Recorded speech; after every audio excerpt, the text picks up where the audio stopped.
the children. And when they sing the dance, really admire them. Yes, they're singing. Chin, chin, chin. Poverty. In a bar. Poverty. Seafood mama. Poverty. The 10 fat chickens. Poverty. And ask you for one. Poverty. And she won't give me one. Poverty. You see that girl? Poverty. Named Dorothy. Poverty. She fat like a butter. Poverty. And she married like a job. Poverty. Oh, small days is still on my mind. Small days is a good time. Never had so little children. I'm gonna sing and dance, that's really admire them. What they're singing? On your carpet, you must be like the roses. All you need, bright and shining. You must be, and show me the one. Love the best. When I marry, I give you the ring. First the girls, second the boys. Sunday, Monday, afternoon. We will spend our honeymoon. Oh, small days is still on my mind. Small days is a good time. Never had some little children. I'm gonna sing and dance, let's really admire them. Join the singing. Hold my house on fire. You'll not run away. He run for the police to get the water. He only fire down the escalator. Shoot, shoot, shoot. Escalator, shoot, shoot, shoot. And I wipes the lady face. The lady wipes the lady face. And she fell down, and she fell down, and she fell in the ocean too. Oh, small days is still on my mind. Small days is a good time. Never had some little children. I'm gonna sing and dance, let's really admire them. Hear them singing? Children, children, yes, mama. Where you been? Grandmama. What she give you? Bread and cheese. Where is mine? On the shelf. How big a get? All right. Hey, guess what? Pleasant good morning to you guys. It's just 4 minutes after 11 o'clock, and we're just feeling that vibes. We just got some phone calls from some people who are saying, hey, we are all set to watch you guys this morning. But guess what? Blackout in their face. Blackout out there in Guyana. Good morning to you, Mr. Caesar. Are you getting blackout where you are? No, Mark. Good morning to you. The lights are very bright here, and I wish it was the same for my brothers and sisters down in Guyana. But unfortunately, they will have to wait a bit for that. Well, not really waiting a bit, because they can make things happen. They're taxpayers. They can demand instead of waiting. You got to demand. They are the employers, the employees. Sorry, they employ these politicians to do their job. And when the politicians cannot do their job, they have a right to stand up and demand better. They can't just sit back and wait. They got to demand better.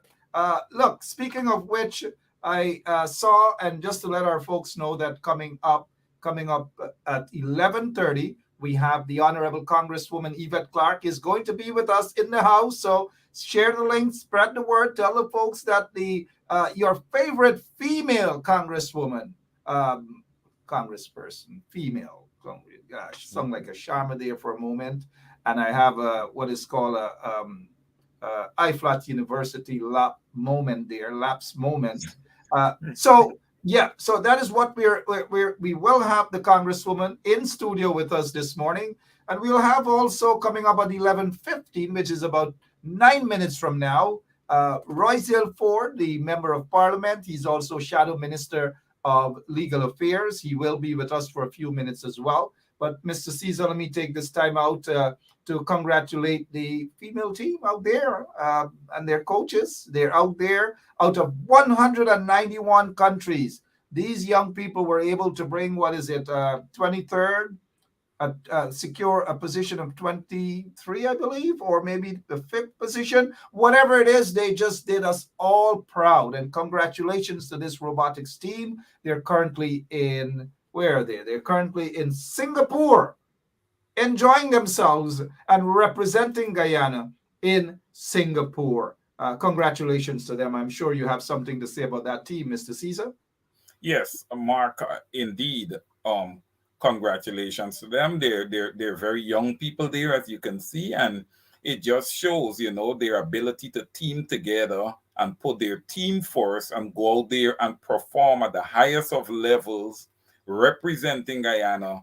I must say kudos to them, Mark, and it just shows, that we have very, very intelligent people in Guyana, and we just need to provide them with the necessary resources, and we would Talented, be able to talented see young them. people, talented young people indeed. They need the support of all the people, but it is sad that they just don't get the support that they should be getting. These talented young people just do not get the support, not just those who are into robotics, but young people in general. And then when they do, and they make us all proud, that is when the politicians, those who are in office, they rush and they post them up and they say, congratulations, we are all proud. But why not make these things available to the young people so that they don't have to rush to the event late? They never really got much support as they should be getting. And then they reached late into Singapore and all manner of things. And last year they couldn't make it because of some visa issues. But look where they are. Look where they are today. Congratulations to these young people again. And I agree with you, Mr. Caesar, that the regime should be supporting people more and more, especially our talented young people. Outside of that, what else is happening? Mr. Caesar, something else you saw in the papers this morning you want us to talk about briefly? Yes, I saw something concerning, in relation to this 214 million dollars that we keep, kind of going back and forth in relation to. I would have seen that Mr. Roydale Ford would have made a request, requesting certain documentation, right, in relation to this $214 million. And you know there was a little bit of a mix up, or there was a different point of view coming from the leader of the opposition in relation to that same $214 million. That let me just put it in layman terms, that we should it should end at that, and we shouldn't pursue any further, which, Mark, I totally disagree with, and I'm going to tell you why. Listen, the opposition is also a part of the government.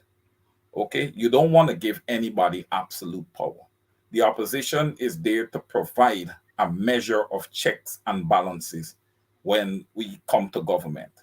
And that's one of the big reasons for having an opposition, so that, one faction don't just run away with everything. So I am aligning here with Mr. Ford. I think the approach is to get more information on this issue, and for a thorough investigation to be done. Because what I'm seeing is that this whole thing is pointing to a middleman, someone at a lower level, Mark. And there's no one that's going to be sitting in a lower level that's going to have the rights to go out there and to negotiate with Exxon. It would be someone at the topmost level that would be performing such duties. So it's concerning, it's troubling at best, Very, right? very, very troubling indeed. If you're now joining us 11 minutes after 11 o'clock in the morning, I know some of you guys are surprised to see us this morning, but we are talking about some of the things in the newspapers indeed. But Mr. Ford will be on shortly, and he is the best person to answer and to talk a little bit about this particular situation. And what Mr. Caesar alluded to earlier, it says here in the front page of the Guyana Stabrook News. It's also in the Guyana Village Voice. Don't forget to pick up a copy of the Village Voice, well, online, and share the Village Voice online. But this is what it's saying here, the front page of the Stabrook News. GRA tells ExxonMobil to amend financials over disputed US 240 million dollars. And what Mr. Caesar mentioned earlier, that we saw and we know of the controversy with the PPP. This is pointing in the direction of corruption, and corruption, more and more corruption on the part of the PPPC. This is what we heard of a couple of weeks ago. Government allows Exxon to slash US $214 million in questionable costs down to just 3 million US dollars. And that is the controversy right now. But Mr. Roydale Ford will be on with us shortly to talk about this situation and how he feels. This is, of course, a victory. This is a victory for not just Roydale Ford, but it is a victory for the opposition, the combined opposition, all, including PPP supporters who do not agree with this government move to slash the 214 million US dollars down to 3 million. Now, briefly before we have our guest arriving on the show shortly, touch on how do you feel about the Venezuelans? We're not anti-migrants. We're not anti anybody coming to Guyana or wherever, because we ourselves, we're all over the world, and we don't want people to treat us. And so we don't want the Venezuelans to think that we are anti-Venezuelans. At least I am not, and I'm not sure that you are too.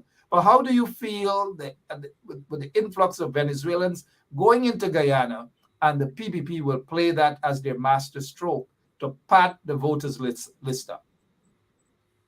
Right. You see, Mark, and again, this is another thing that's concerning. Had the PPPC flat out won the 2020 elections honestly, we would not be in this position, where we would have had, this influx of Venezuelans coming into the country. But Mark, and I would have said this earlier, this is exactly what the influx of Venezuelans is leading to. A padded voters list, people just walking in the countries a few months before elections and being able to vote. That is absolutely not right. And I will say this again. Did the Guyanese people ever told any government official or told the government that they're willing to share their patrimony with anyone? Venezuela has been pulling oil for years, donkey years, Mark, and have one of the largest oil reserves. Do they share it with Guyana? No, they don't. We just started extracting oil, Mark. You understand me? They call Guyana the fastest growing economy. Our people continue to live in poverty, and the little patrimony that's going to be coming their way, you got to split it in 20? Come on. How fair could that be? That is absolutely not fair. And look, this is happening, Mark, just to keep the PPPC at the hem. That's the attempt here, to keep themselves at the hem, keep marginalizing and oppressing the Guyanese people that don't support them. Yeah, The people continue. And listen, Mark, this is happening to their own supporters also. That is definitely the case that has to come to a stop. But not so long ago, of course, prior to the death of Hugo Chavez, he was giving out oil to CARICOM countries and so forth and so on. He was doing his thing back then. Guyana, there was an exchange with rice and oil and all these sort of things under Chavez. And Chavez has died, and Maduro tried to continue with that relationship. But all along, they have their eyes on a piece of Guyana. They want the entire Essequibo part. And just to remind our listeners that Barra Jagdeo was prepared. This is not propaganda. Barra Jagdeo was prepared to give a piece of Guyana or all of Essequibo to Venezuela. He wanted to share in this production of oil and other stuff. Barra Jagdeo wanted to do that. Barra Jagdeo should have been charged with treason and dumped inside Lusignan prison. Barra Jagdeo is unpatriotic. These guys have not done anything to prove that they're patriotic, even with our oil wealth, even with how they treat Exxon. They treat Exxon 100% better than how they treat Guyanese nationals. It's as though Exxon gets everything, every single thing Exxon gets, hundreds of millions of tax concessions and all manner of things. And the ordinary Guyanese folks, whether they're PPP supporters or not, have to suffer. I don't know. But let's get to the blockout issue. We're hearing that the PPP now, they're coming out to say that 27 million US dollars they're now going to spend taxpayers' money, hopefully, to prevent blackout. Your take on this, I'm not sure if you saw the article, but your take on the $27 million on this spending. Well, listen, Mark, typically the 27 million US dollars is going to be allocated. Will it be spent there? Only God in heavens know. You know, the Public Accounts Committee, these committees, they don't even meet, and we don't know where monies are going, man. I think right now everybody probably lost track of where the monies are going. Is it going to alleviate the blackout issue, Mark? I doubt it. I highly doubt it. Listen, you need probably an additional 1 to 2 grids, to really guarantee new grids and plus maintain this old one, right? To guarantee the Guyanese people that they would be sitting day in and day out without blackout. Listen, this government is so backwards, Mark. You continue to build hotels and large buildings and all these things across the country. Don't you know that you would have to supply these buildings with electricity, man? And you already know about your dilemma when it comes to supplying electricity, and you're still going ahead and doing these things, Mark, without improving the But the electric gist of that infrastructure. the gist of that $27 million US dollars, there's more to it than just what we're hearing and so forth. It's a part of the PPP scheme to continue to rip the nation of its resources, rip the nation of its financial resources, and it's got to stop. And that is where the opposition comes in. The opposition needs to be more aggressive when it comes to that. I'm told by our operator that we have Mr. Roydale Ford. We now have Mr. Roydale Ford with us this morning. Good morning, sir. How are you? Hi, good morning, Mark. Good morning, Wayne. Good morning to the audience and the listeners. Yeah, good morning. Let's get straight to the point here with regards to what's happening in the country. Your take quickly, and I know that maybe you have been observing the so-called Commission of Inquiry, the MADIA, the deaths of those 20 young people. We are seeing that the PPP is attempting to cover things up now. Your take on how the so-called Commission of Inquiry is going thus far, sir? I believe, Mark, that in relation to that commission of inquiry, the government set out to engage in their usual acts of covering up and refusal to engage in transparency. But they engineered this commission of inquiry to give the appearance that they're being transparent. But I've been following certain segments of the evidence being given before the commission of inquiry, and it is clear to me that in many of the instances, it is backfiring on them. Some of the revelations are quite startling, and it's indicating ultimately a failure on the government's part to ensure that there were necessary mechanisms and the necessary programs and strategies in place to protect those young children. So I believe the government's initial plan, which is to just go through the form of a uh, commission of inquiry, is to some degree backfiring on them.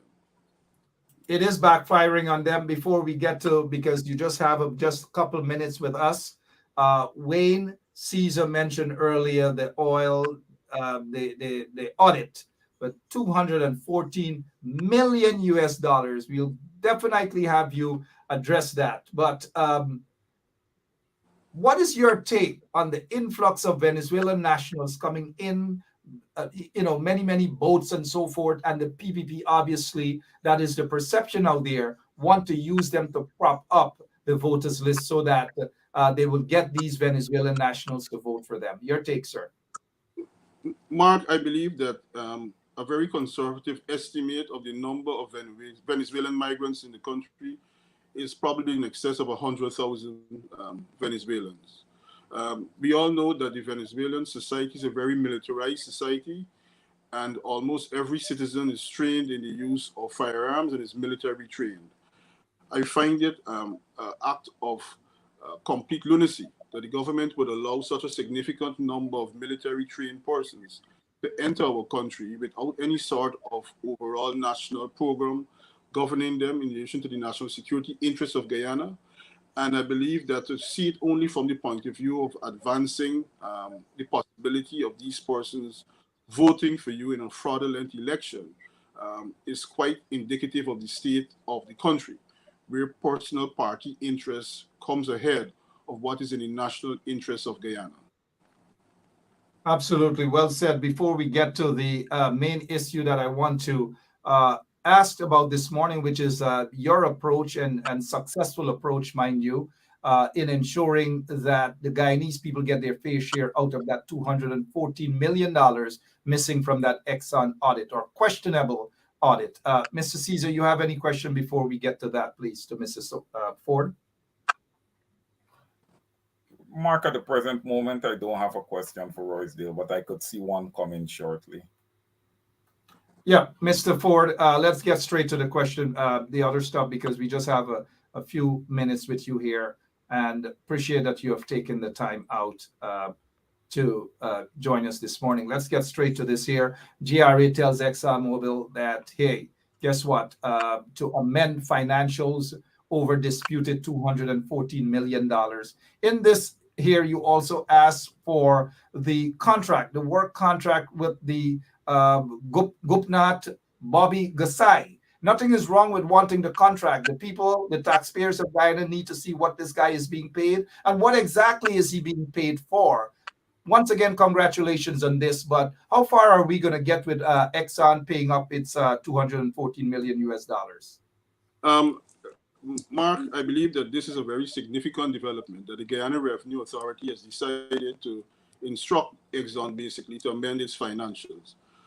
My contribution by writing those letters to the Minister of Natural Energy or Petroleum, National Energy Minister, to put it lightly, and the Commission of Insurance, Commission of Information, was basically, Mark, to drive home the need for transparency and accountability on the part of these entities who are in charge of our resources. I don't believe that we have had that sort of information forthcoming, and I believe that it was an important step in removing the government's haze over this very important issue. And again, that is a good step. How confident that you'll get the information? Somebody's echoing, but how confident are you about getting the information that you've requested in terms of the contract with this consultant, Gusai? Well, Mark, I don't see any legal impediments. I've consulted the Information Act, and there are no impediments to the government releasing this contract. But Mark, what is very important is that, in relation to what is being asked for here, in relation to 211 million US dollars, which works out to billions of Guyanese dollars, this is a very important issue. This is a considerable amount of money that could have gone to better the lives of the Guyanese people, to improve the quality of healthcare, the quality of education, water, and a number of other deficient services and needs of the Guyanese people. I'm not prepared to allow the government to get away with this. I was motivated to do this simply because, as a citizen of this country, I'm entitled to find out. And secondly, I, as a member of the opposition, the parliamentary opposition, and sitting in parliament, I have an interest and a wider interest to represent all the people of the country. And every single segment of this population, every geographical area of this population, and extending to the diaspora, wants to know exactly what took place in relation to this matter. I believe it would be deficient of me in terms of my obligation and not to make such inquiries. And I believe that we must not, in anything that we do, allow the PPP to get away with acts of corruption at all. We must not show them any lifeline. Absolutely no lifeline at all. 26 minutes after 11 o'clock. Hopefully, Mr. Wayne Ford will have a closing question and you will respond to that as quickly as possible as we prepare to join U.S. Congresswoman Yvette Clarke shortly. Here is my next concern with regard to what you're doing on behalf of the opposition, on behalf of the people of Guyana, holding the corrupt PPP regime accountable. And that is what you guys are there for, holding them accountable. We need to see the work contract of this guy, Gosai. What exactly is he doing? What is he being paid for? We know that the PPP is trying to throw him under the bus, but that's besides the point. We need to see his contract. It's an obligation.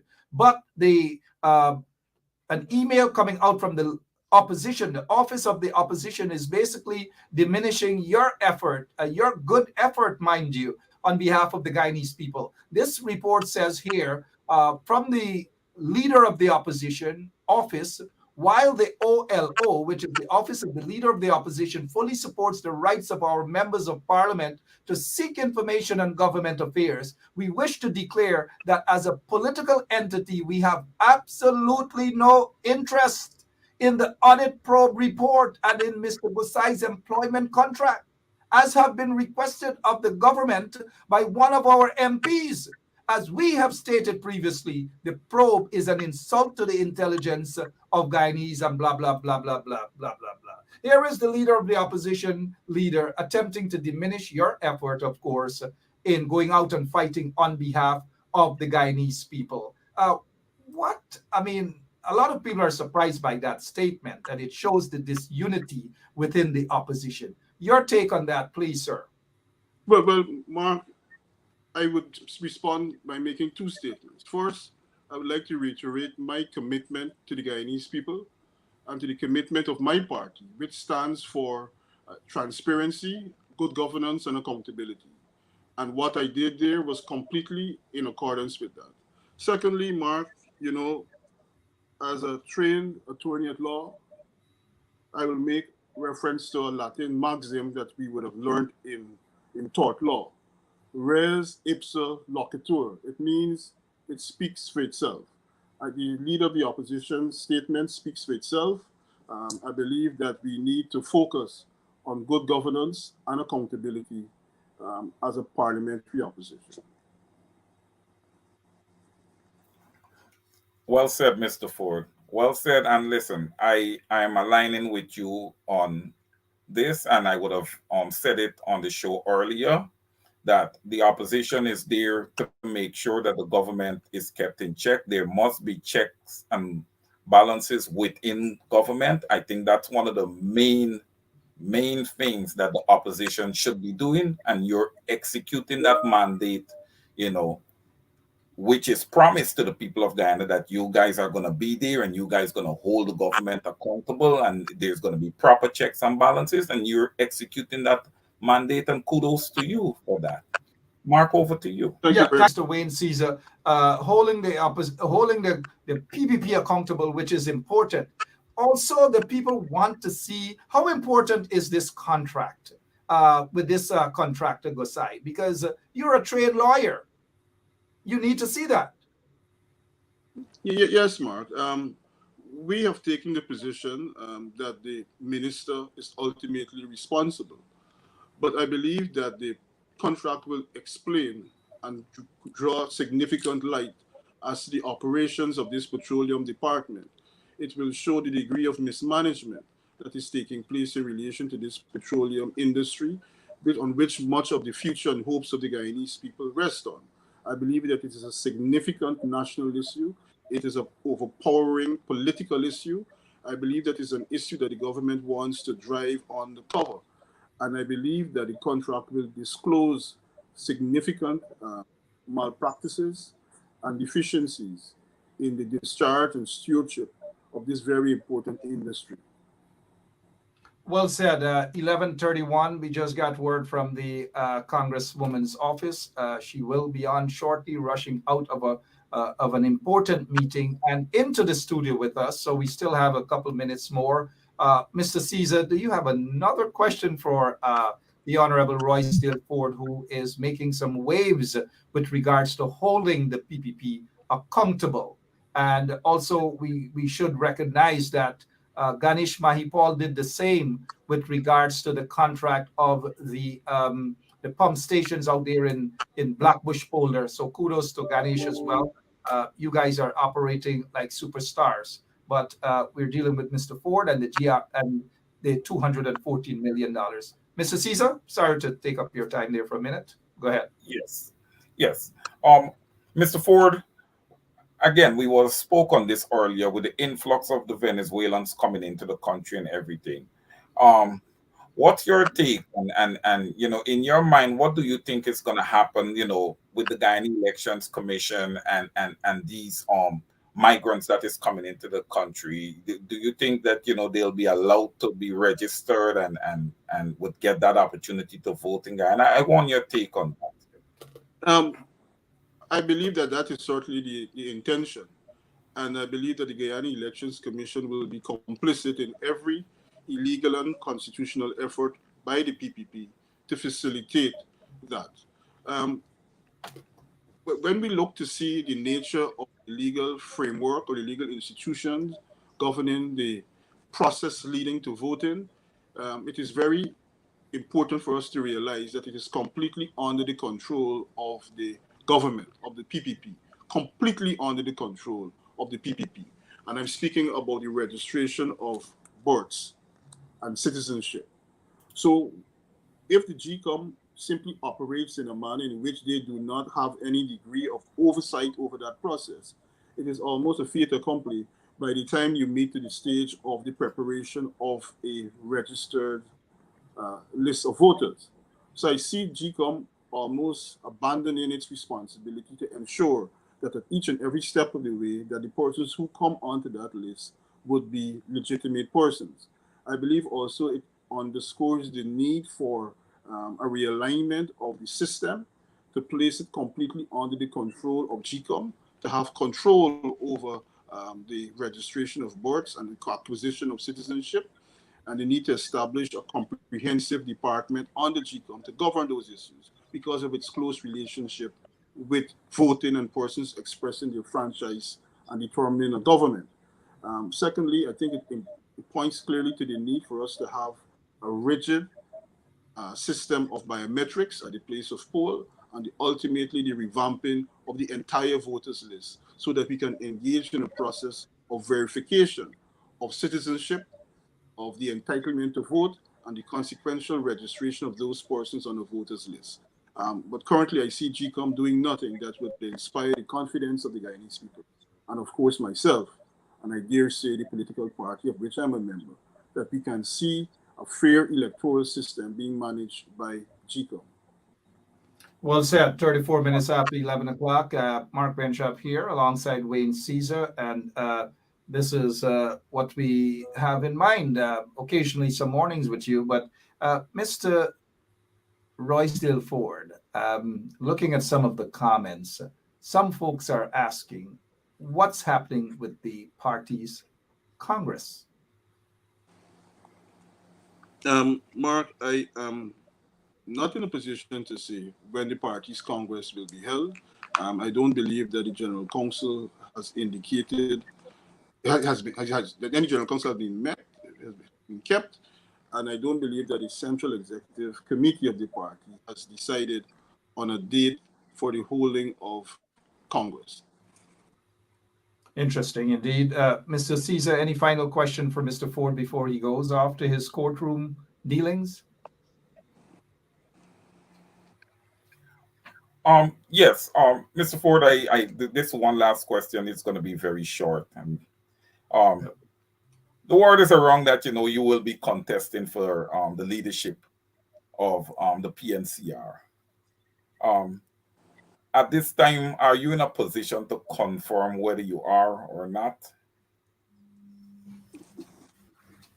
When, as I've said before, a previous interview, you had asked, or Mark had asked me, whether it is possible that I will be contesting for the leadership of the party. And I will repeat what I said then, because I received thousands of encouraging calls across the country and from the diaspora, probably asking me to do so and probably trying to get more information from me. The nature of the party's process to leading to contesting for any position requires that you first be nominated as a candidate. And once nominated, I believe that it's very likely that I will, in fact, contest.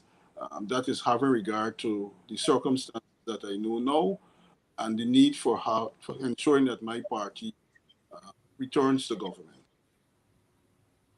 All right, Wayne Caesar there with that ticklish question. Good morning to all of you guys. Finally, let us say Congress is held and you are elected leader of the party. What makes you a different leader? Mark, I believe that having regard to what is unfolding in terms of the country, is that government or the party, as which we will seek to form, must establish itself as an all-inclusive organization. We must be able to establish closer and deeper relations across the length and breadth of the country.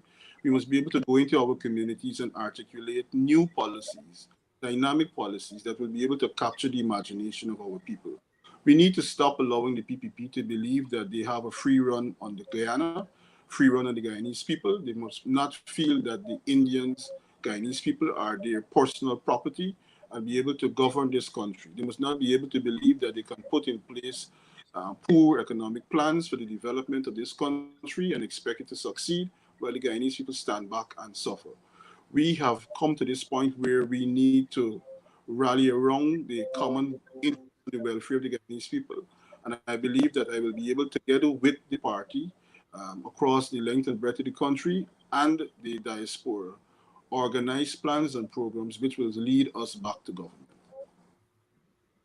All right, Roydale Ford there for us. I know Mr. Wayne Caesar has lots of other questions, but we will have Mr. Ford hopefully sometime back soon on the evening program Straight Up, where we'll have tons and tons and tons of questions for you, Mr. Roydale Ford. But people see no hope under the PPPC regime, blackouts, cost of living. You're there on the ground right now.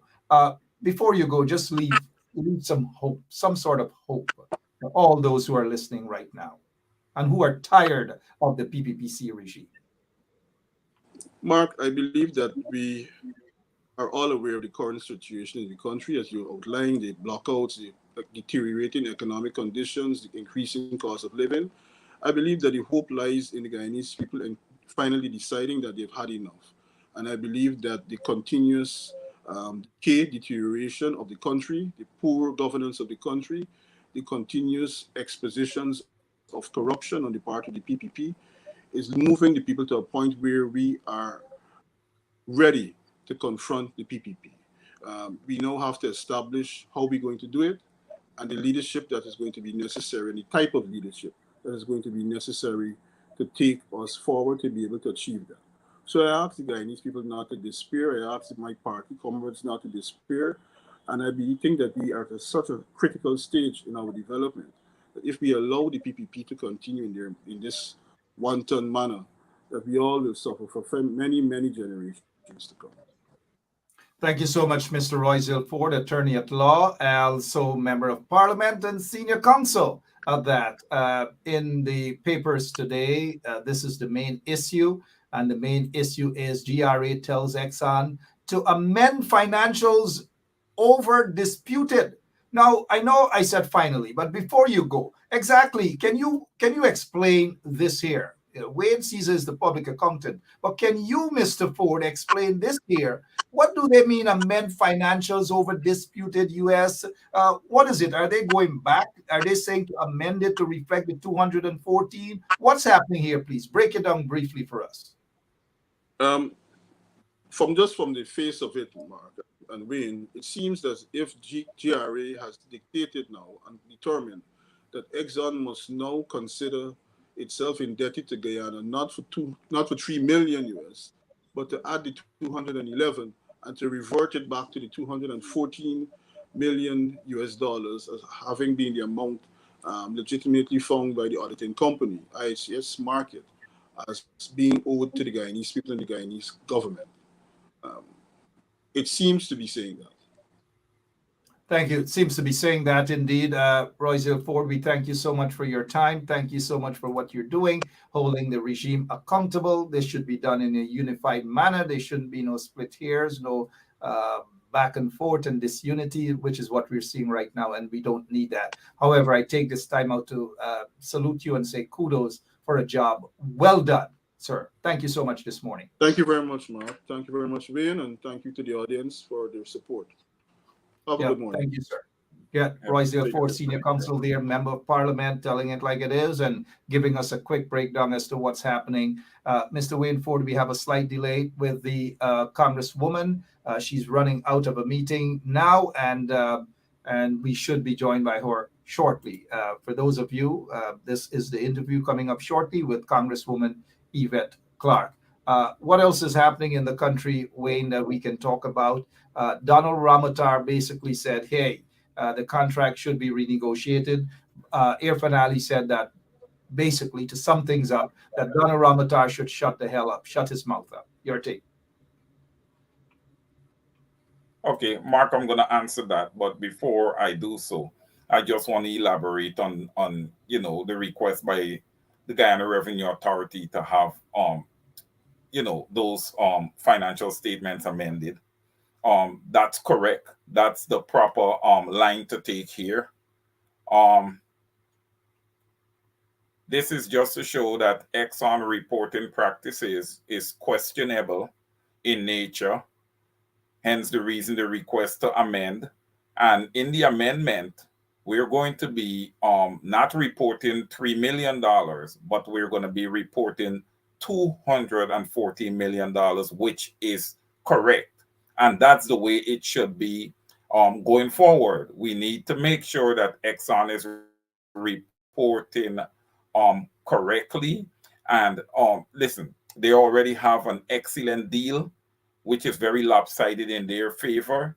The least they can do is to have proper financial practices, Mark, when it comes to the dealings in Guyana. You already have an excellent deal that you're winning big time, so at least you can report correctly.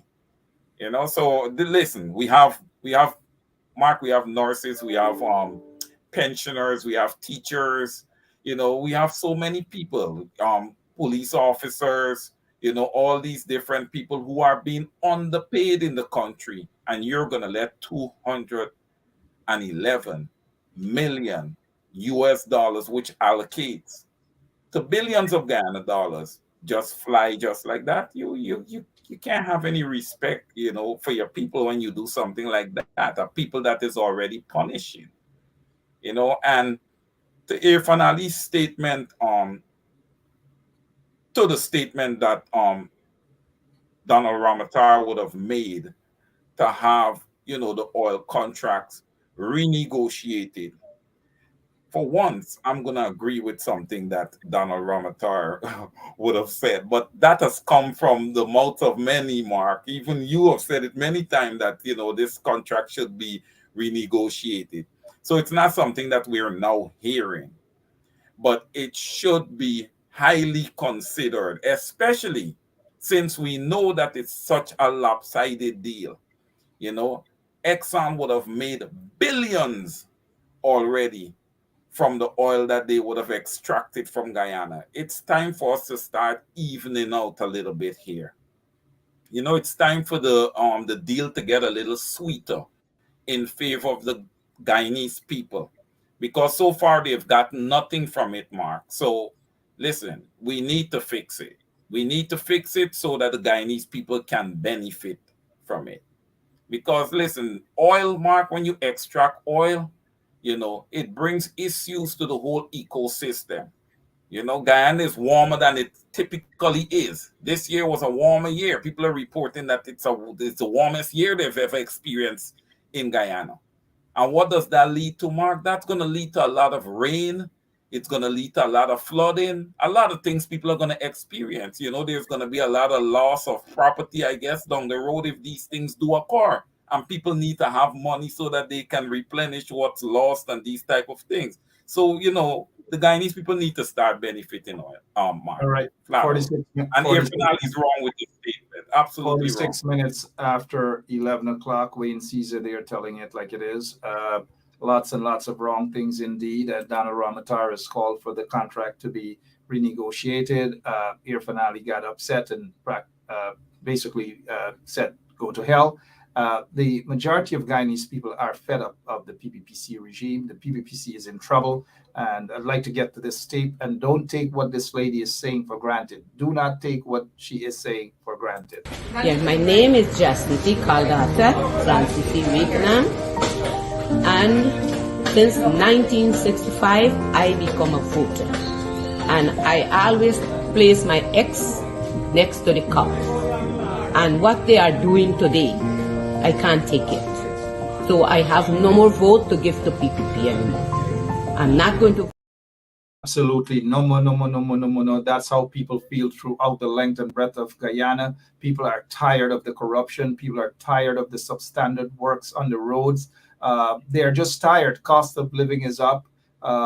Vegetables, you name it. Every single thing that you could have paid for far cheaper just a short while ago. Every single thing is going up and up and up and up. And somebody mentioned via a conversation earlier, a phone conversation prior to the show, asking the question about this school here, Wayne.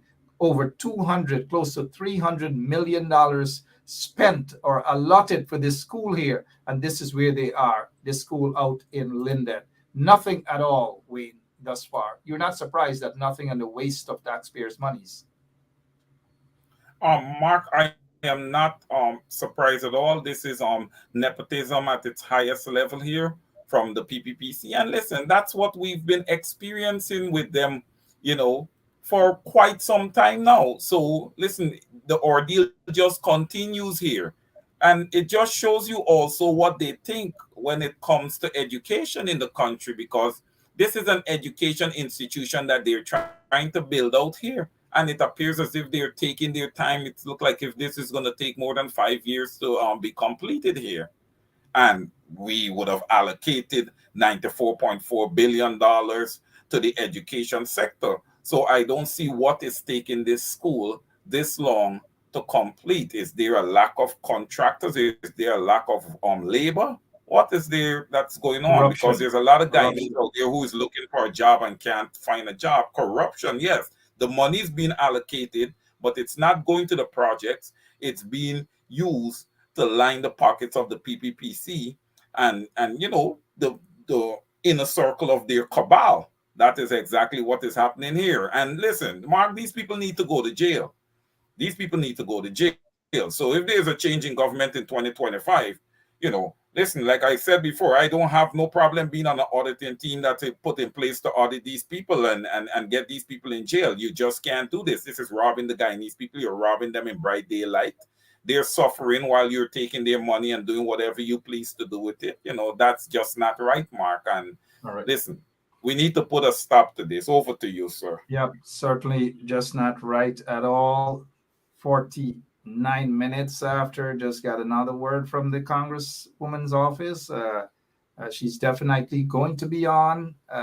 She ran, you guys know how it is, so there's no big fuss about that. The Congresswoman is no stranger to us here on 107.1 FM. She's no stranger to the Guyanese community out there in Brooklyn. She has always been there from the time she was elected as Congresswoman, from the time she was elected as Councilwoman, also out there in Brooklyn before she became Congresswoman. She knows the strength of the Guyanese community in Brooklyn. She knows that the Guyanese community come together and they go out in their numbers to elect her to become the Congresswoman in that district. And so she is running late. Congresswoman Yvette Clarke will be with us in studio shortly, keeping our fingers crossed. And there are some other stuff that we want to discuss even before we have the Congresswoman on. And let us say kudos to Lincoln Lewis, who is also saying the same thing, that the contract, Lincoln Lewis, according to the Village Voice, is saying here that the contract or contracts are not written in stone. It's an agreement between parties, and as circumstances change, the parties can return to the table in good faith. Why do you suppose, Mr. Caesar, that the PPPC under Irfan Ali now is reluctant to renegotiate this contract? Well, listen, Mark, any right thinking person would think that you don't want to renegotiate the contract. Why? Because it's a sweet contract, not just to Exxon, but a sweet contract to the hierarchy within the government side, within the PPPC side of the government, right? Basically, they are in bed with Exxon. This is the only avenue I can head down with this, because listen, if you have, Mark, the best interest of your people at heart, you would rush to the table to get this contract here renegotiated. Renegotiated, putting yourself and your people more so in a better position. Right now, Guyana has no leverage within this contract. This contract is so one-sided that it's basically a total rip-off, Mark. We've never had oil extracted before in Guyana. So when it comes to, the oil industry, for the most part, you can say that we are a learning country.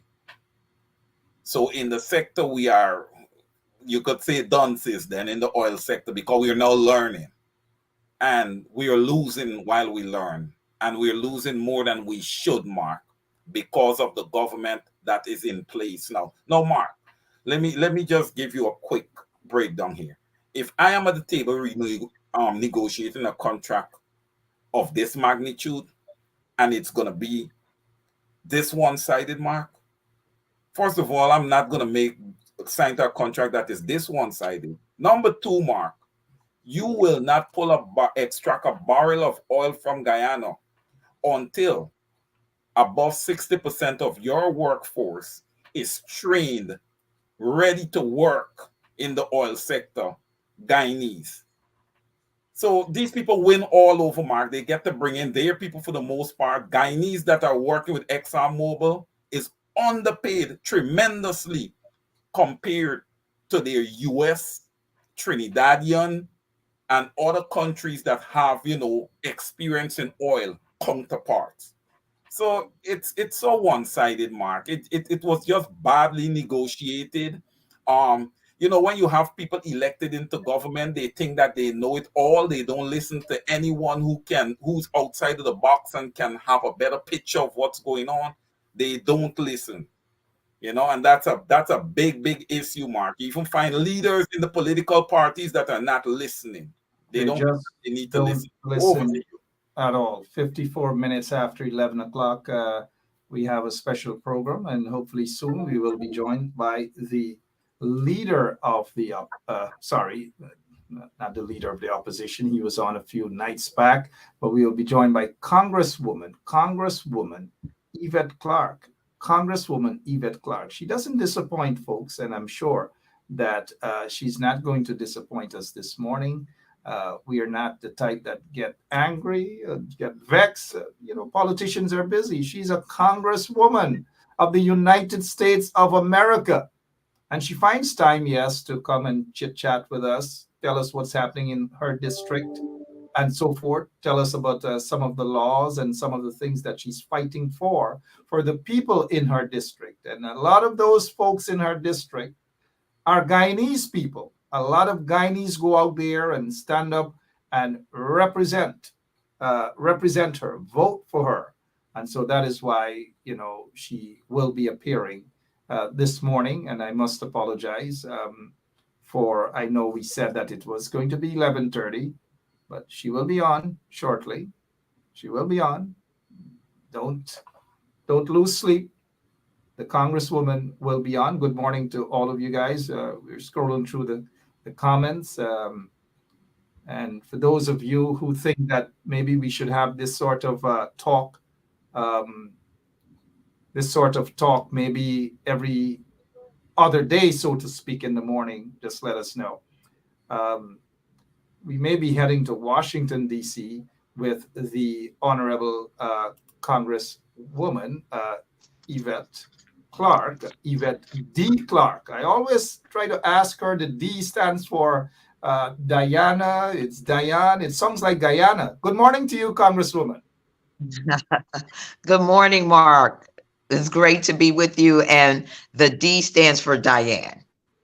I know, of course, we should know that after all these years that D is for Diane.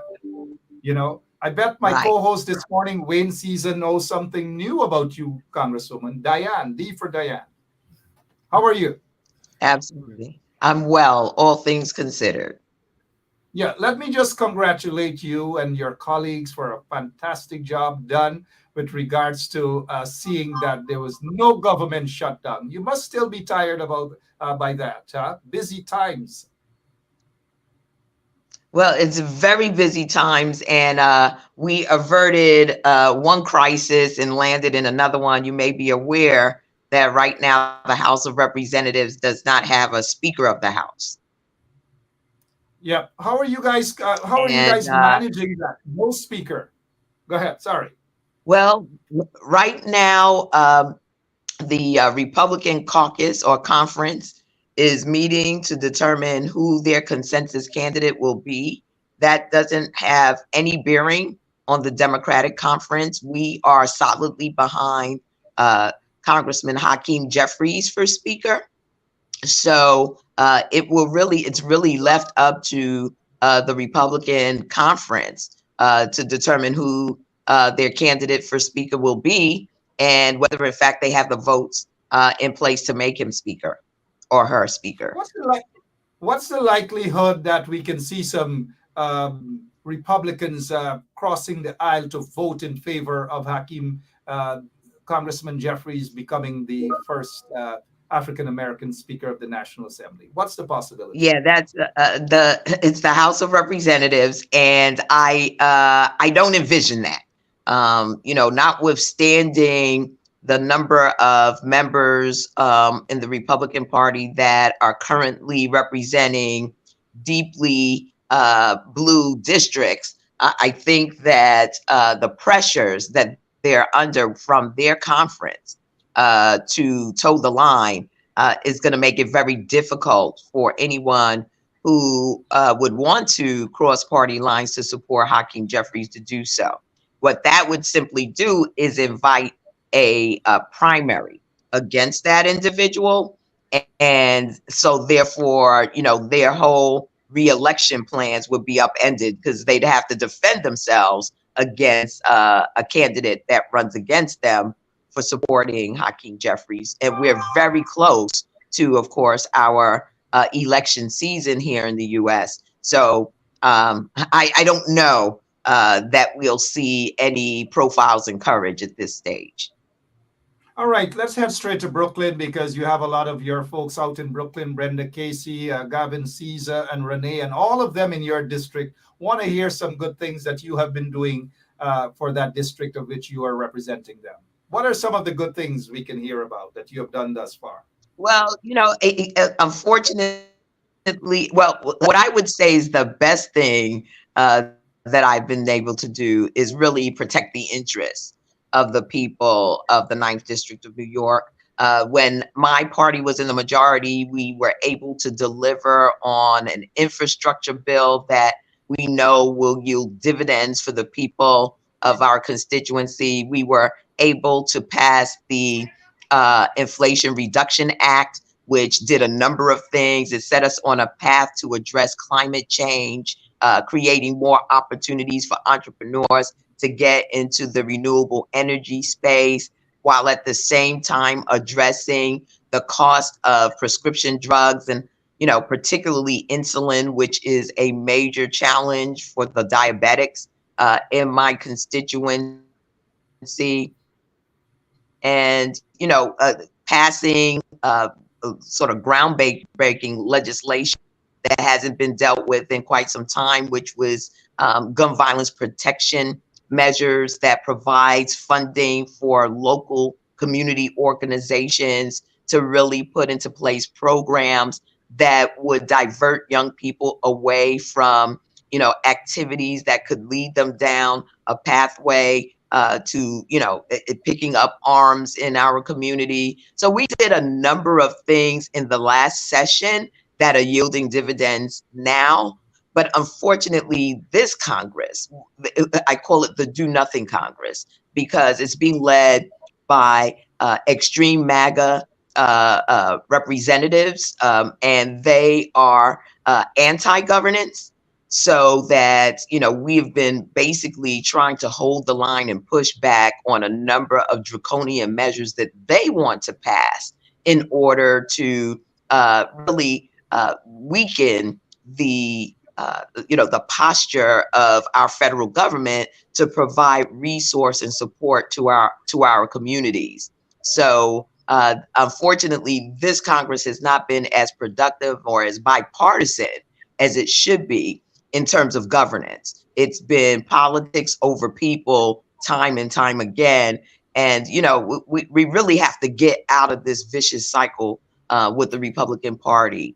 And I think that, it was ushered in with the election of Donald Trump and continues with a number of his acolytes that are in the House of Representatives now and wreaking havoc even within their own conference among themselves. They've basically broken out into a civil war within the Republican Party. Absolutely, Congresswoman Yvette Clarke. She has another engagement running out from one meeting to the next. But before we get to a quick question from Mr. Wayne Caesar, let's go to Brenda Casey out in Brooklyn. She's saying that you are having an upcoming meeting for seniors. I think it is tomorrow. Tell us briefly about that meeting tomorrow. Yeah. Right. We're making sure that our seniors are aware of all of the resources that are available to them. And we're going to have a number of organizations that cater to the needs of our seniors in our community. I'm blessed to have two super seniors in my life, both of my parents. And I know that for many in our community, they're aging in place. The cost of living is skyrocketing. Many are on fixed incomes. So we want to be sure that our senior population has access to all of the resources that they need to stay healthy and strong and in place in our community, because their wisdom is something we cherish. Their participation in the shaping of our communities is much needed. And so I hope that folks will come to the Major Owens Community Center at the Old Armory on Bedford Avenue tomorrow between, I believe it's 10 a.m. and 2 p.m. So that they can benefit from the wealth of resources that my office has arranged for them to access. Absolutely, and I hope folks go out. Brenda Casey can share that on her page as well. We do have the flyer. We will share that information for tomorrow's event. Wayne Caesar, you have a quick question for the Congresswoman, please. Yes, sure. And good afternoon, Madam Congresswoman. I just want to thank you. I just want to thank you for all that you do and continue to do, not just in your constituency, but in the country at large, and also, in the diaspora, Guyana included. My question to you is, what is your take on the current migrant situation in New York? Well, there are a couple of dynamics at play here. First of all, I would say to all New Yorkers that there, but for the grace of God, go each and every one of us. Many of us are descendants of immigrants, many who, of course, came under varying circumstances. And we're operating at this stage of the development of our civil society within the context of a broken immigration system. I think it's critical that the federal government provide the resources that the Mayor Adams has been asking for, that we move expeditiously to provide these migrants with work authorization. None of them want to be a burden to our society. And unfortunately, due to the broken immigration system, these individuals are becoming a burden. And that oftentimes pits one group of New Yorkers against another. I would say that it's important that we all advocate so that these individuals can get the work authorization they need. It's my understanding that there are many amongst us now that have become eligible to seek work authorization, that we work through our nonprofit infrastructure to get them applying for that work authorization, so that as we deal with the influx of more and more migrants, those who are eligible to work will make room for those who are waiting, while the Congress works through its channels to, one, do comprehensive immigration reform, and short of that, do an expedited work authorization for those who are seeking asylum here in the United States. We need to fund the USCIS, which is the agency that has oversight for new migrants and immigrants. And then finally, we need to fix our broken immigration system. There are many who have been waiting decades now to have their status adjusted, who came through the appropriate channels, if you will, seeking an opportunity to live out their American dream. And I think that they deserve a system that expedites that for them. That our visa system is one that is equitable and looks at those who have applied, and provides those opportunities for those individuals. We need a 21st century immigration system. And you may ask, well, how is that? Well, right now, we have reached almost maximum employment in the United States of America. Yet we have hundreds of thousands of job openings across the board, from corporate America to government at every level, to small mom and pop operations. They need workers. They need individuals to help them to lift their enterprises. In addition to that, we've always seen and known that immigrants are entrepreneurial themselves. They become that next generation of business owners. And so America, actually, given its founding, given its constitution, begins to die out without the influx of immigrants to its shores. We just need to make sure that we establish a protocol, a regulatory regime, and a system that creates order out of this disorder. In addition to that, I think we have an obligation in this hemisphere to work with those nations that are struggling right now, where their population is feeling under threat, is feeling, are dealing with famine, are dealing with hunger, are dealing with extreme violence, so that they can settle themselves. I think there's a significant part of the migrant population that would love to stay in their homes of origin, but it has become untenable for them. So we need to have open arms. We need to see humanity for what it is. And I remind people, that as more and more nations of color go through these challenges in their governance, we will see more and more people of color as migrants, as the United States did, back in the 19th century and the 20th century with Europeans that came to the United States of America without papers, without a doorway or a pathway to citizenship, and had to struggle their way into their American dream. Absolutely well said on that. And good question, Mr. Wayne Caesar, there on the issue of the migrants, and proper response coming from the Honorable Congresswoman Yvette Clarke. But of course, people want immigration reform. Congress has been playing around a little with that. We see the hardball coming from the Republican side. Thousands upon thousands of people are still waiting for close to 2 decades to be reunited with their families. That is in a form of a human rights violation. But how soon are we to see any sort of agreement coming for real immigration reform? Anytime soon, you think? I don't believe that we will see it before the end of the current Congress.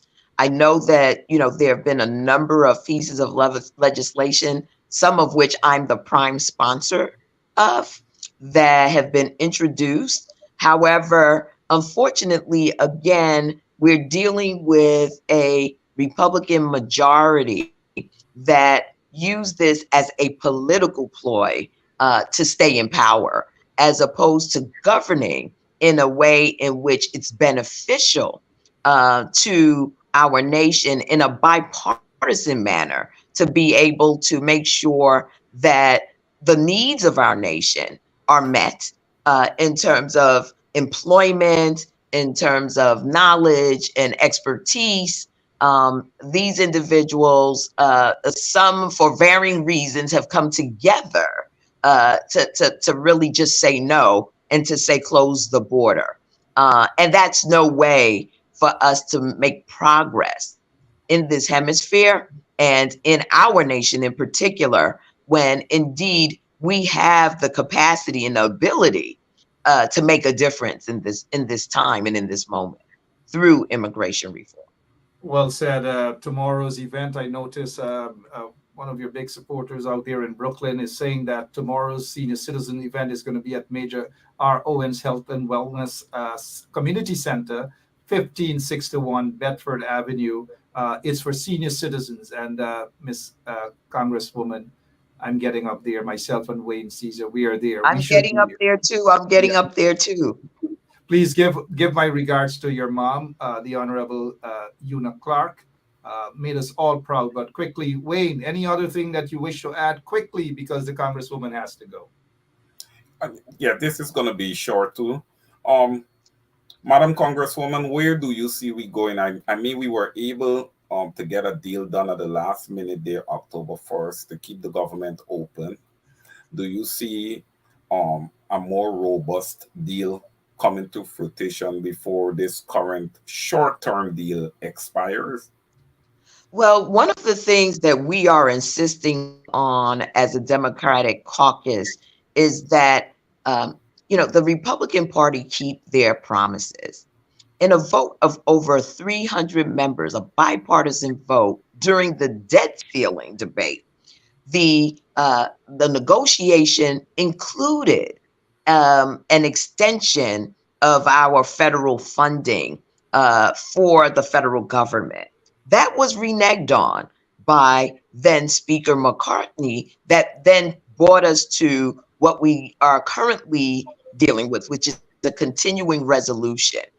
Those negotiations need to be adhered to. The American people need to know that their leadership is capable of keeping their word. That is how we bring stability in a democratic civil society.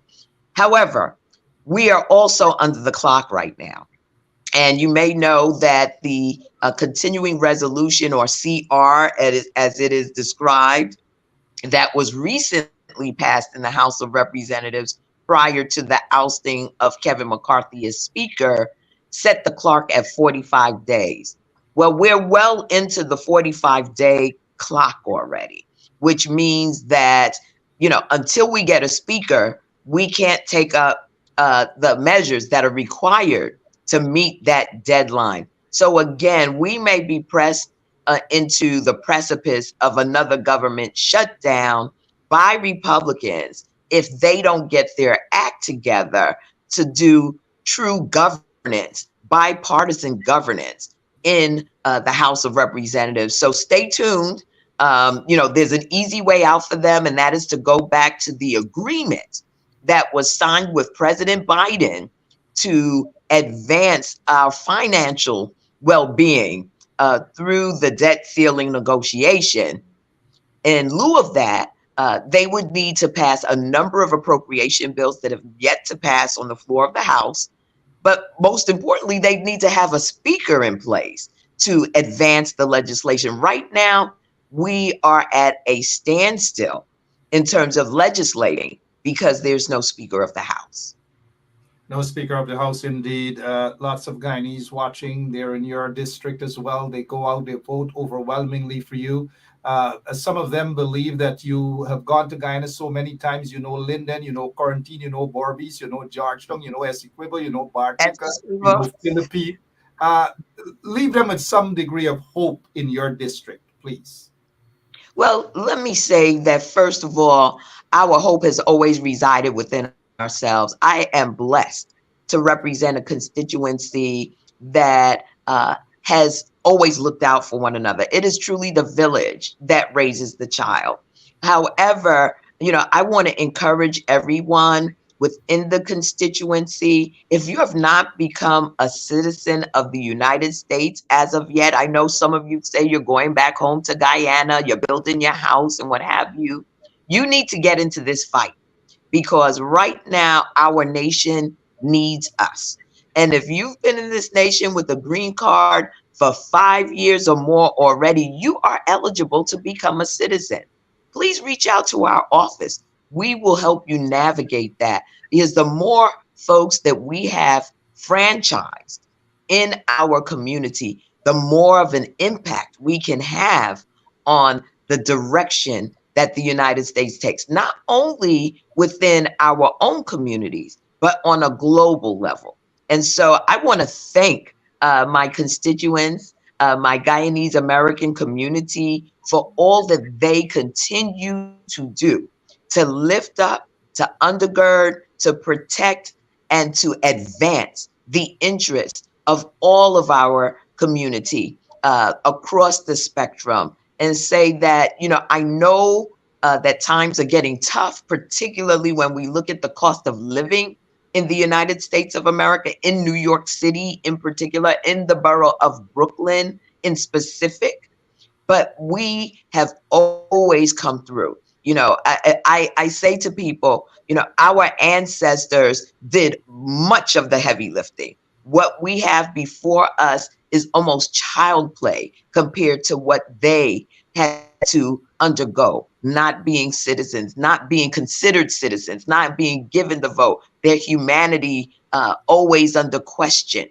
We have the ability. We have the ability to vote if we so choose, if we naturalize our citizenship. Let's go out and do that and make this nation live up to its promise because of our participation, because of our talent, our skill, our expertise. We can leave for our children something much greater than what we inherited. Folks from Guyana who are watching, who are listening to us right now, and they're saying to the Congresswoman directly, thanks for also standing up in the face of widespread discrimination and all manner of things happening to particularly Guyanese of African descent. You've been there for them, and they're saying thank you so much for standing up for them. What's happening? What's happening with the request for the posthumous pardon of Marcus Garvey? Are we getting anywhere? Well, it has been introduced, but again, this is why voting is so very important. And I know that the Guyanese community is part of the American diaspora.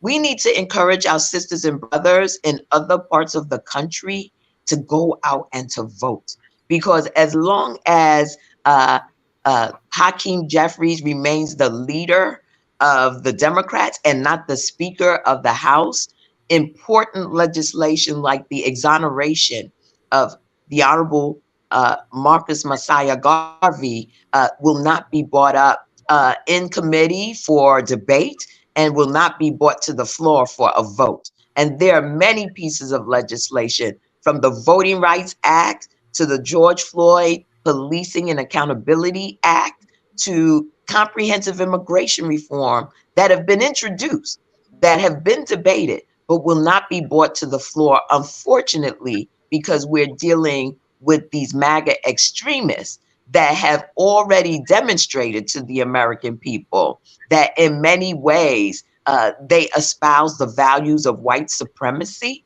and therefore anything that we do, whether it's making sure that diversity, equity, and inclusion is a part of our federal enterprise and we're holding corporations accountable, or it's dealing with online privacy issues, none of that will move as long as these individuals are there to destroy and deconstruct government as we know it. Thank you so much, Honorable Congresswoman. Appreciate your time. Good to see you. Give my regards to your Great to mom. be with you. Absolutely. Thank you for having me, Mark. Great to be with you, Wayne, and to everyone listening. Many blessings. Stay prayed up and stay strong. These are very perilous times that we're living through. But we, again, come from a strong stock of people. And that strength has brought us to this day and will carry us through. Thank you so much. Appreciate it. Hope to see you soon again here on 107.1 FM. Thanks. Thank you. Take care, everybody. Good. All right, the Honorable Congresswoman there, Yvette Clarke. Wayne, we have some things to talk about, but let's take a quick break and be right back with more on this special program.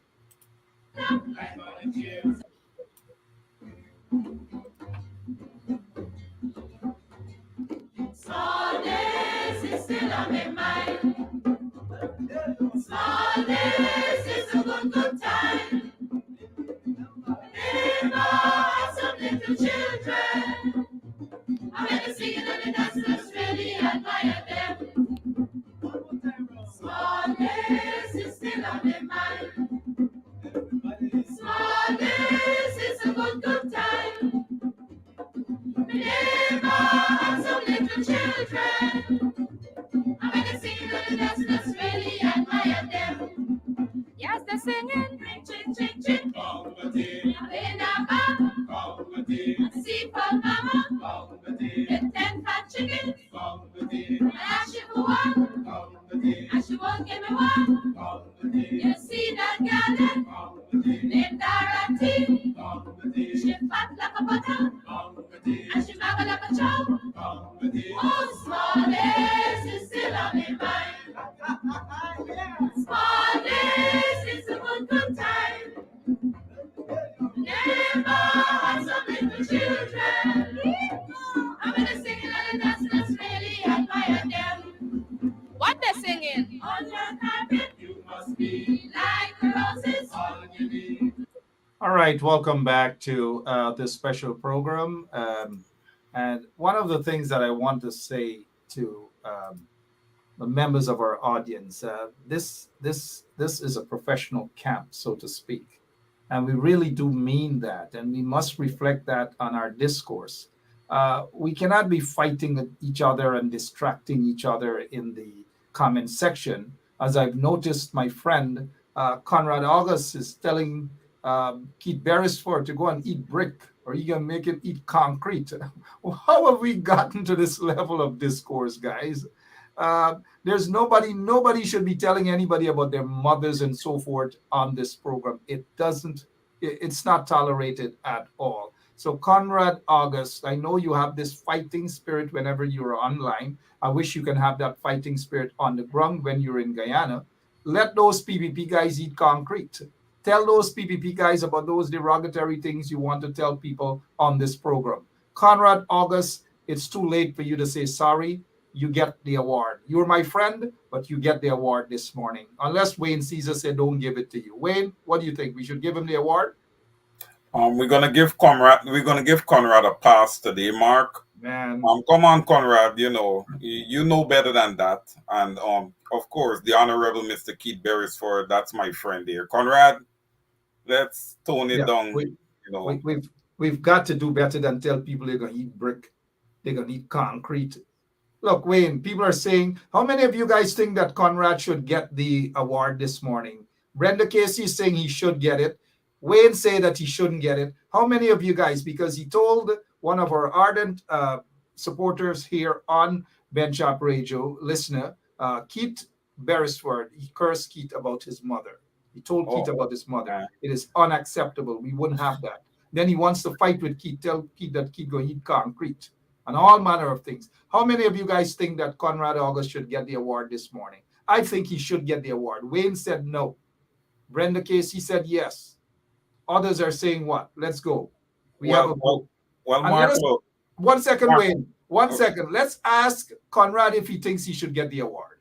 Go ahead, Wayne.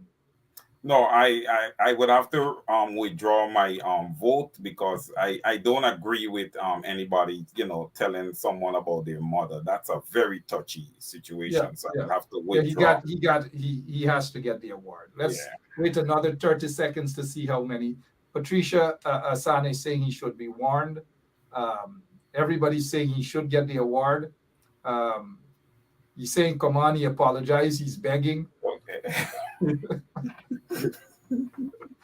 Conrad, please don't do that. Keith is a good guy, or anybody. Just don't tell them about their mothers and so forth. If we're going to have disagreements, at least it should be in a respectful manner.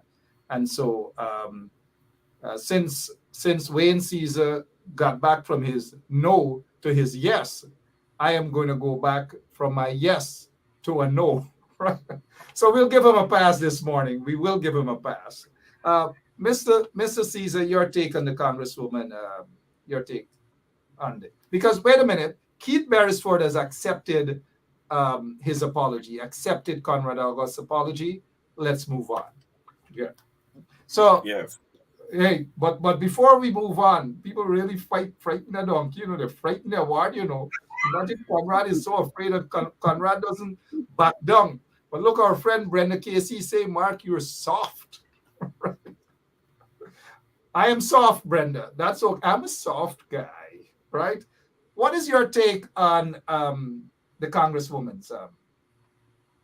interview? Well, listen, Mark, Yvette Clark, her appearance in the room is always, you know, she's always empowering, and that is what occurred, on the show here just a few moments ago.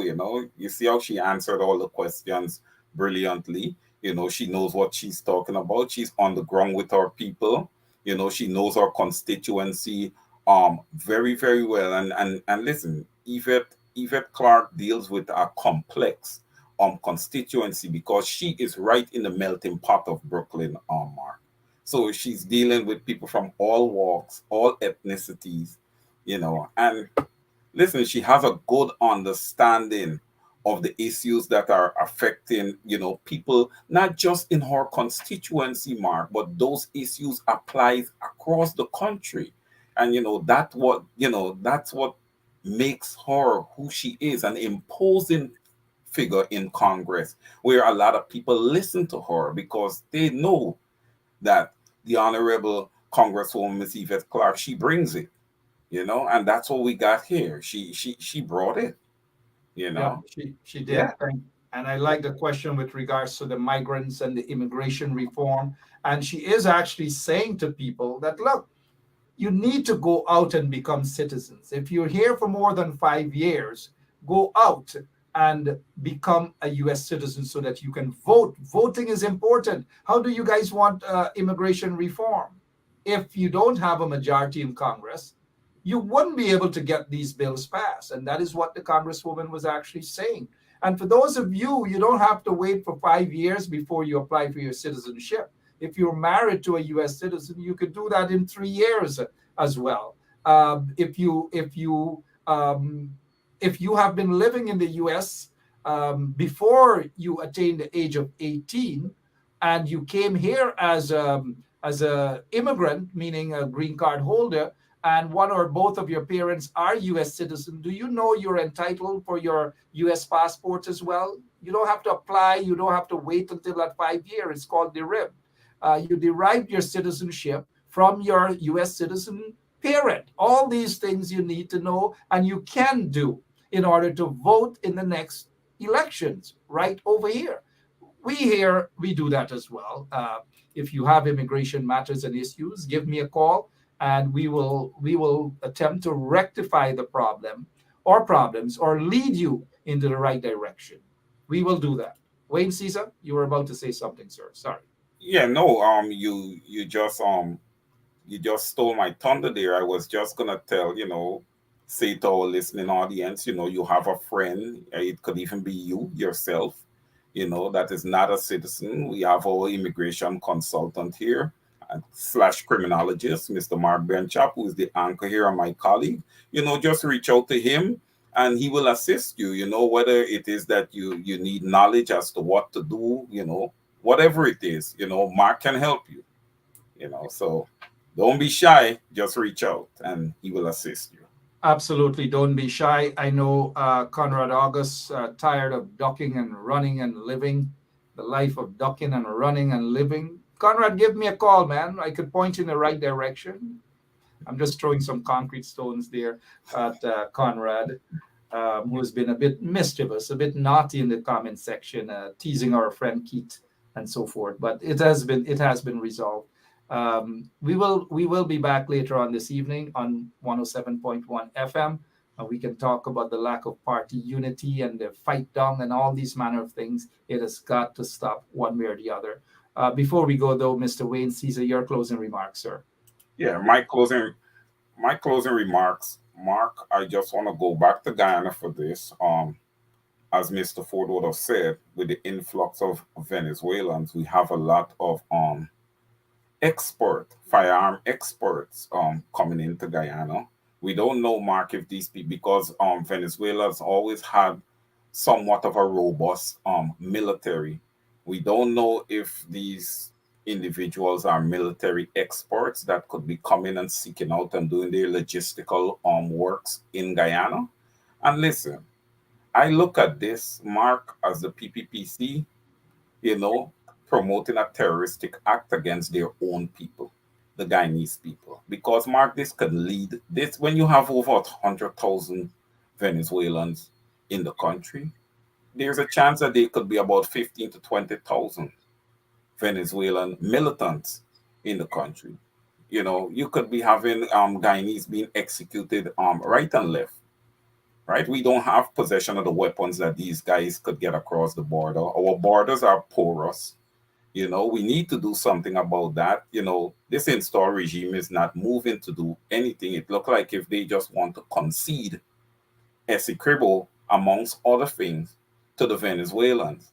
And that's a display of absolute power there by absolute and power of a dictator there by Barjagdio, you know. And as Mark would have said earlier, I am agreeing with Mark here that he should be tried and possibly convicted for treason. His actions are very treasonous, you know. And listen, the posture of this government is treasonous. The entire government, Mark, you know, because you're not looking after your people, and then you just having people come through the borders without vetting them correctly. You know, you have all this money flowing into your economy. The taxpayers continue to be bleeded for their taxes, you know, and there's nothing being done for them. So I don't know where we are going here, but we need to figure out something, and we need to figure it out quickly. Yep. Quickly. And I say this to the Guyanese people, Mark. You see, we were talking about oil and how critical the 2020 elections was. But this time, Mark, the oil is still here. But we're dealing also with the influx of Venezuelans into our country. So instead of having one issue now, we have multiple issues to deal with. So it is so critical that all Guyanese become registered and be ready to vote. Listen, the balance of power has been, you know, it's been looking like if the balance of power is with the government because they're just dictating and doing whatever they feel like. But the balance of power should be with the people because it is the people who elects the government to work for them. This government was installed, it wasn't elected. And I would have thought that they would have tried, you know, to win over the people by executing on behalf of the people. But this is a transactional government. This is a business-oriented government. This is a corrupt-oriented government. So you have to get them out of there, and you have to get them out of there quickly before Guyana become indebted to the point that it's going to take a lifetime for us to recover. Over to you, Mark. Yeah, thank you. That's the end. 36 minutes after 12 o'clock. We've got to go. We'll be back this evening. Hopefully, I'll find a guest for this evening's program. Not sure if that person is yet, but thank you guys so much for your time, and we do appreciate it. We're also thankful to Mr. Roydale Ford, who showed up this morning, also Congresswoman Yvette Clarke as well. And to all of you guys, thank you so much. God bless you. See you this evening. Thank you, Wayne. Appreciate it. Thank you so much, Mark. Have a good day, everyone. Bright and shining, you must be, and show me the one. Love the best. When I marry, I give you the ring. First the girl, second the boys. Sunday, Monday, afternoon. We will spend our honeymoon. Oh, smallness is still on my mind. Smallness is a good time. Neighbor, some little children. I'm gonna sing and that's really admire them. Join the singing. Old man house on fire. The old man ran away. He ran for the police to get the water. The only fire down the escalator. Shoo, shoo, shoo. Escalator, shoo, shoo, shoo. And I wipes the lady face. The lady wipes the lady face. And she fell down, and she fell down, and she fell in the ocean too. Oh, smallness is still on my mind. Smallness is a good time. Neighbor, some little children. I'm really singing and the dancers really admire them. Hear them singing, children, yes, where you been? Hello, this is attorney Shellen Washington, owner and founder of the Washington Law Firm, located at 455 Utica Avenue in Brooklyn, New York. We're specialized in medical malpractice, personal injuries, matrimonial law, and landlord and tenant.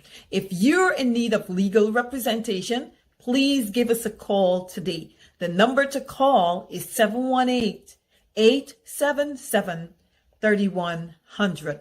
Consultation is free at no cost to you. So call us today to see if we can be of any assistance to your legal needs. Again, the phone number to call us is 718-877-3100.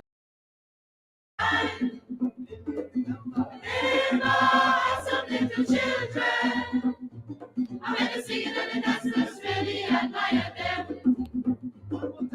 Smallness is still on their mind. Smallness is a good time. Neighbor, some little children. I'm gonna sing it and the dancers really admire them. Yes, they're singing. Ching, ching, ching. In a bar. Seafood mama. Get 10 fat chickens. And ask you for one. And she won't give me one. You see that girl named Dorothy. She fat like a butter. And she muggle like a chow. Oh, small